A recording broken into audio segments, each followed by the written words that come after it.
Ngatho cia mwanya muno ni undu wa gucoka ndirehoka no urathie na mbere wega. Samido ni arokeria fans na followers ake ndeto ciri na ihoru ni undu wa ndeto manager wake akorwo akiumbura andu makigena wagagu ivato. Samido is relocating to USA. Kwana the last time arekereirie ndeto similar to this one is when he joined Eddie and the Kids kule USA. Oroho Karen Nyamu ni atiga her fans very excited the wa presence yake during Diana and Bahati reality show lounge ile irakorirwe kihanika guko Nairobi. Si mnajua baba watoto wangu na analipa international schools the best in the country, so you guys have huge potential.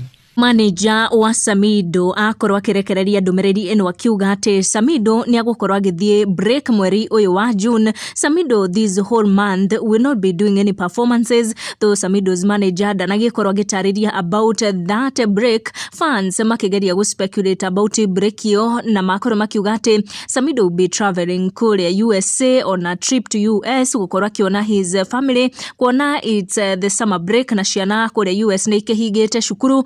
That's why Samido is taking a break and heading to Korea, USA. Though Samido and also his manager Matinagi Koromaki kana that is the case, ne deto fans Samido magi Koromagi speculated thutha wa kuona ndumereri iyo yarekererio ni manager uyu wa Samido gukinya deto icio haudi gucitenderithia makiria thie na mbere na kwirorera video shito na ku make sure ni ura turn on hindi ciothe niguo ukamukira video na updates.